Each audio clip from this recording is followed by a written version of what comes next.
മറ്റൊരു പ്രധാനപ്പെട്ട വാർത്തയിലേക്കാണ്. Idukki bison Valley സർക്കാർ ഹയർ സെക്കൻഡറി സ്കൂളിന്റെ LP വിഭാഗം കെട്ടിടത്തിന്റെ മേൽക്കൂരയോട് ചേർന്ന സീലിംഗിന്റെ ഒരു ഭാഗം അടർന്നു വീണു. സീലിംഗ് അടർന്ന് കുട്ടികളുടെ ദേഹത്ത് വീഴാത്തത് വലിയ അപകടം ഒഴിവാക്കി. സംഭവത്തിൽ ആർക്കും പരിക്കുകളില്ലെന്നാണ് സ്കൂൾ PTA വ്യക്തമാക്കിയത്.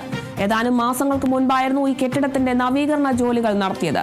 സീലിംഗിന് ഇളക്കം സംഭവിച്ചത് ശ്രദ്ധയിൽപ്പെട്ട ഉടനെ കുട്ടികളെ ക്ലാസ് മുറിയിൽ നിന്നും മാറ്റിയിരുന്നതായി സ്കൂൾ അധികൃതർ പറഞ്ഞു. ഇതിനുശേഷമാണ് സീലിംഗ് താഴേക്ക് വീണത്. ഇടുക്കി സർക്കാർ ഹയർ സെക്കൻഡറി സ്കൂളിലാണ് ഇത്തരത്തിലൊരു സംഭവം ഉണ്ടായിരിക്കുന്നത്.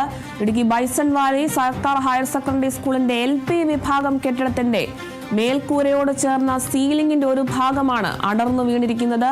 കുട്ടികളുടെ ദേഹത്ത് വീഴാത്തത് വലിയൊരു അപകടം തന്നെ ഒഴിവാക്കിയിട്ടുണ്ട്. സംഭവത്തിൽ ആർക്കും പരിക്കുകളില്ലെന്നാണ് സ്കൂൾ PTA വ്യക്തമാക്കുന്നത്. ഏതാനും മാസങ്ങൾക്ക് മുൻപേ ആയിരുന്നു ഈ കെട്ടിടത്തിന്റെ നവീകരണ ജോലികൾ നടത്തിയത്. സീലിംഗിന് ഇളക്കം സംഭവിച്ചത് ശ്രദ്ധയിൽപ്പെട്ട ഉടനെ കുട്ടികളെ ക്ലാസ് മുറിയിൽ നിന്നും മാറ്റിയതായി സ്കൂൾ അധികൃതർ പറഞ്ഞു. ഇതിനുശേഷമാണ് സീലിംഗ് താഴേക്ക് വീണത്. അപകടത്തിൽ ആർക്കും പരിക്കുകളില്ല.